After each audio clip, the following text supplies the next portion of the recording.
Bonjour à toutes et bonjour à tous, c'est Anton Arc et je suis content de vous accueillir pour cette 4e vidéo dédiée à démystifier les marchés financiers. On a travaillé la psychologie, on a travaillé la gestion du risque, on a travaillé l'analyse technique et aujourd'hui je vous propose de parler de l'analyse fondamentale. Alors, on s'abonne, on clique sur la petite cloche pour ne rien rater d'HorizonX et on commence tout de suite. Avant de continuer, je tiens à préciser que cette vidéo est à caractère éducatif et donc elle ne constitue pas un conseil en finance personnalisé. Maintenant que la messe est dite, je vous rappelle juste les deux types d'analyse qui existent, les deux grandes familles. L'analyse technique, qui se fonde sur les mouvements des prix pour en déduire des mouvements futurs ou des très bons points d'entrée, et l'analyse fondamentale, qui pour le coup va prendre des statistiques macro, microéconomiques pour en déduire des scénarios possibles. Votre psychologie peut vous amener à choisir l'une ou l'autre en priorité, en sachant qu'il n'y a pas de science exact. Ce ne sont finalement que des outils mis à votre disposition. Par exemple, avant, je n'utilisais que l'analyse technique. Aujourd'hui, si vous me posez la question de qu'est-ce qui est le plus efficace, je vous dirais franchement qu'il faut de l'analyse technique et de l'analyse fondamentale et que les deux réunis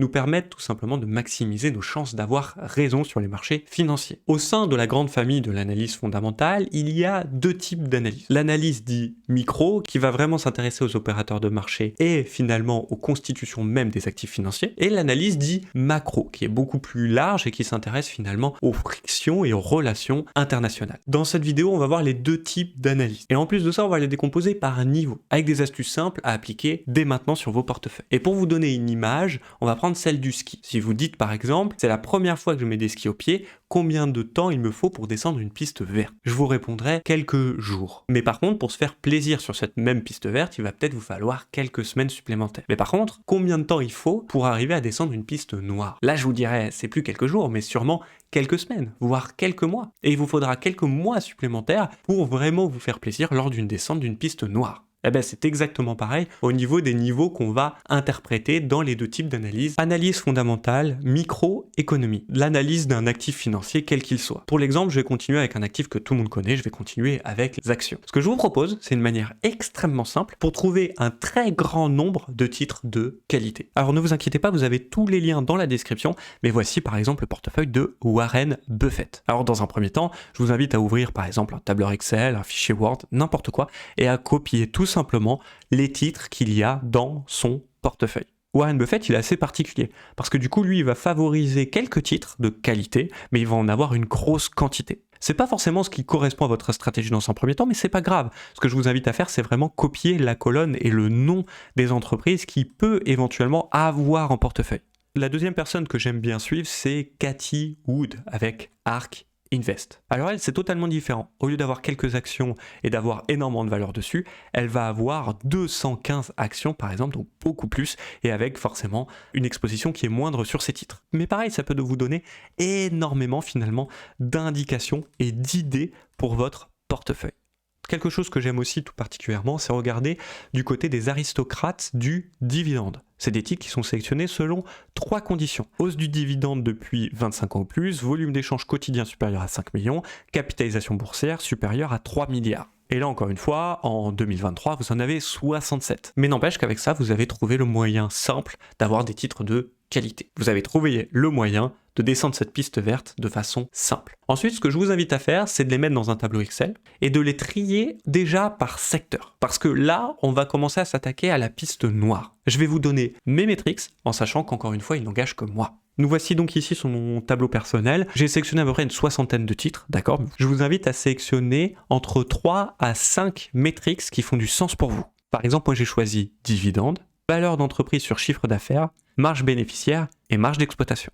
Pour trouver ces métriques, je vous invite à aller sur Finance et taper le nom de votre société, par exemple LVMH. Vous sélectionnez le titre, vous allez dans Statistiques, et là vous avez toutes les statistiques qui ont été mises lors des derniers résultats de l'entreprise. Alors il y en a beaucoup, c'est pour ça que je vous dis, sélectionnez-en entre 3 et 5 pour vous faire une idée. Encore une fois, l'important c'est pas forcément de tout connaître. Je vais revenir sur mes métriques pour vous vulgariser tout ça, mais encore une fois, à l'image des actifs où je vous conseille toujours de prendre quelque chose qui fait du sens pour vous, à l'image de l'analyse technique où je vous dis de prendre des indicateurs qui font du sens pour vous, ici je vous invite à prendre des métriques qui font du sens pour vous. C'est pas très grave si vous vous trompez dans un premier temps, votre première analyse, votre première descente sur la piste noire ne sera peut-être pas parfaite, mais elle aura déjà le mérite d'avoir été faite. Et il va falloir descendre peut-être plusieurs fois la piste noire pour vraiment prendre du plaisir à la descendre. Par exemple, moi j'ai choisi la valeur d'entreprise sur son chiffre d'affaires. historiquement, ça vous donne un ratio, d'accord, qui, quand il est supérieur à 1, l'entreprise est dite surcotée. Alors que quand ce rapport est inférieur à 1,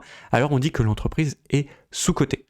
Ça veut dire que finalement, le prix du marché ne représente pas la valeur de la société. Alors vous allez voir, j'ai une autre manière de l'utiliser, mais on y reviendra dans le tableau. Ensuite, j'ai pris les deux marges, marge bénéficiaire et marge d'exploitation. Ça, en tant qu'investisseur, on adore ça.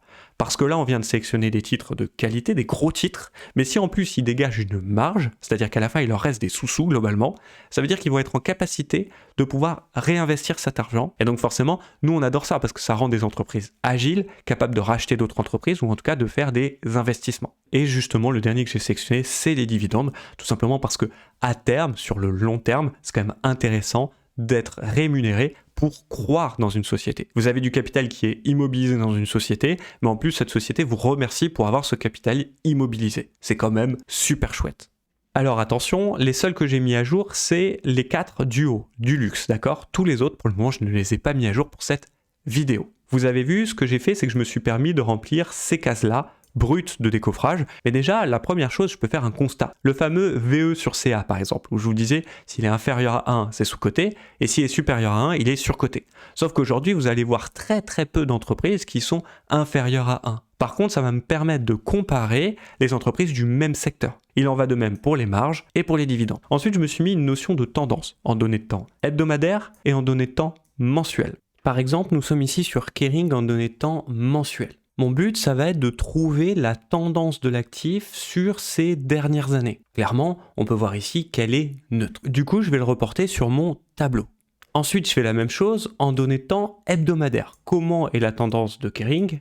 Elle est baissière en données de temps hebdomadaires et je vais le reporter sur mon tableau. Alors là, vous vous dites, ok, mais est-ce que ça serait pas un petit peu subjectif comme ça? Est-ce qu'il n'y a pas un moyen d'avoir une stratégie qui nous permette d'être sûr de nous 100% du temps? Et bien du coup, effectivement, il y a un indicateur qui est très facile. Vous cliquez sur indicateur, vous allez chercher fractal, encore une fois sans stratégie, il va vous afficher des petits triangles. Et ensuite, on va se reporter sur ces petits triangles pour s'appuyer sur ce qu'on appelle la loi de dos. La loi de dos, elle nous dit que si des plus hauts sont de plus en plus hauts et que des plus bas sont de plus en plus hauts, alors la tendance est haussière. Elle nous dit aussi l'inverse. Si les plus hauts sont de plus en plus bas et que les plus bas sont de plus en plus bas, alors on est dans une tendance baissière. Et forcément, si les plus hauts ne sont pas plus hauts ni plus bas et que les plus bas sont pas plus hauts ni plus bas, on est dans une tendance neutre. Ce qui fait qu'ici, en données de temps hebdomadaire, on est bien sur une tendance basse, malgré le fait qu'on essaye bien de casser là les derniers plus hauts, mais il va falloir attendre la formation d'une fractale pour confirmer la remise en question de la tendance de dos. Avec cet indicateur, vous n'avez finalement plus aucun problème, et au moins vous êtes sûr de ce que vous marquez sur votre tableau. Donc ici, je vais marquer que Kering est baissière. Et là, le but, ça va être de comparer les 4 actifs ensemble. Par exemple, sur la valeur d'entreprise sur chiffre d'affaires, donc le fameux ratio, je vois qu'Hermès est quand même beaucoup plus haute que les autres. À la limite, si je voulais dire qu'il y en a une qui est sous-cotée dans le même secteur, ça serait bien Kering.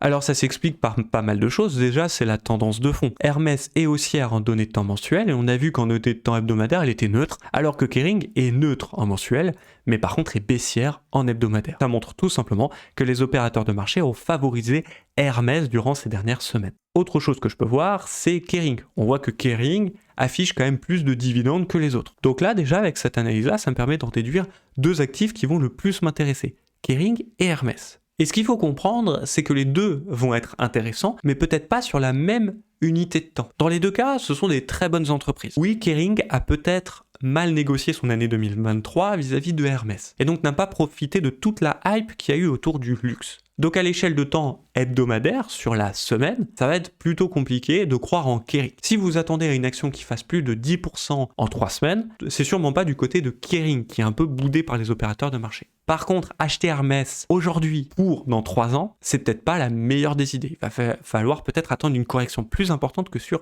Kering, alors que Kering, elle, est sur un bon point d'achat. Alors attention, hein, je vous dis pas qu'il faut se précipiter sur Kering, je vous dis juste qu'éventuellement, avec l'analyse que je viens de faire de façon froide, on peut en déduire que je viens de vous expliquer, mais on peut aussi en déduire plein de choses. Pour aller plus loin, je vous représente mon tableau que j'ai appelé de travail. En fait, ce que vous n'avez pas vu, c'est que derrière, c'est toute la gestion de mon plan. C'est-à-dire qu'une fois que les métriques m'ont donné les actifs à plus surveiller que les autres. Ensuite, des niveaux à partir duquel je commence à m'intéresser à ces actions. Attention, je tiens à préciser que c'est pas forcément à jour. Ensuite, une horizon de temps. Par exemple, pour LVMH, ça va carrément être du hebdomadaire, alors que Kering, ça va être du mensuel. Des niveaux à partir desquels je vais prendre des bénéfices. Et forcément, une invalidation, c'est-à-dire à partir de quand je décide que j'ai tort. Et une fois que c'est fait, j'ai plus qu'à attendre que mes alertes se déclenchent. Analyse fondamentale. Macroéconomie. Maintenant, on va s'intéresser à la macroéconomie. C'est quelque chose de super intéressant, mais pareil, il y a la notion de piste verte et de piste noire. La première chose, c'est de se trouver un calendrier économique. Par exemple, ici, je suis sur Investing. Et la première chose, ça va être de filtrer pour avoir des annonces économiques qui sont cohérentes par rapport à ce qu'on regarde. La première chose, c'est que je vous invite à toujours avoir les États-Unis. S'il y en a bien qui guide ce monde capitaliste, c'est bien les États-Unis. Et après, je vous invite à mettre les pays qui font du sens pour vous. Et pour finir, on va systématiquement cocher 3 étoiles et décocher les annonces 1 étoile et 2 étoiles. Déjà, une fois que vous aurez travaillé ça, vous pourrez bien sûr étendre votre analyse aux 2 étoiles. Mais on est, je vous rappelle, sur la piste verte. La première chose à comprendre, c'est qu'il est très difficile de savoir si une annonce macroéconomique va avoir des répercussions sur les actifs à la hausse ou à la baisse, alors qu'il est extrêmement facile de savoir si une annonce macroéconomique amène de la volatilité. C'est la première question que vous devez vous poser quand il y a une annonce macroéconomique. Est-ce que cette annonce est susceptible sur le court terme de amener de la volatilité sur le marché? La réponse au début, c'est oui, non ou ne sais pas. Mais très rapidement, au fur et à mesure des semaines, vous allez remplacer je ne sais pas par oui ou non par rapport à l'expérience que vous êtes faite. Et si la réponse est oui, qu'est-ce qu'on en fait? Si vous êtes sur des unités de temps relativement faibles, comme l'intraday ou le swing trading, sur des positions qui vont durer quelques heures à quelques jours, alors dans ces cas, vous êtes obligé de prendre ça en compte dans votre trading. C'est-à-dire que vous devez vous dire, ok, cette annonce va amener de la volatilité. Question numéro 2, est-ce qu'elle impacte les actifs financiers sur lesquels je suis? Question numéro 3, l'annonce micro ou macroéconomique a une influence sur le long terme. Et c'est là où on commence à arriver sur la piste noire. Et une des pistes que je vous donne, c'est de tout simplement déduire des scénarios. Par exemple, posez-vous la question et commencez par des métriques qui dirigent notre monde. Si l'inflation augmente, qu'est-ce qui se passe sur le marché? Si l'inflation diminue, qu'est-ce qui se passe sur le marché? Quelles sont l'influence des PMI? Enfin, vous avez compris. Mais ça va être plutôt dans le temps, en se renseignant, en sachant que là, encore une fois, vous avez une ressource inépuisable qui est Internet. Je vous invite à écrire des scénarios. Pourquoi les écrire? Tout simplement parce que l'analyse macroéconomique peut avoir une influence sur les 6 prochains mois, 3 prochains mois, voire plusieurs années. Donc écrire son scénario permet de savoir si on était plutôt dans le vrai, plutôt dans le faux, ou sur un truc médiocre. Pour conclure, vous avez compris qu'à chaque analyse fondamentale, qu'elle soit macroéconomie ou microéconomique, correspond une piste verte et une piste noire. J'ai fait exprès de vous donner cette image pour que vous commenciez bien par la piste verte, tout en vous formant dans le temps à la piste noire. Comme d'habitude, commencez par ce qui a du sens pour vous et ce qui a tendance à impacter fortement les marchés.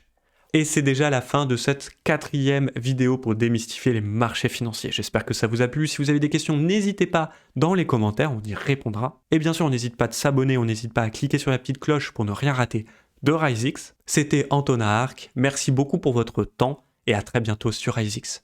Ciao.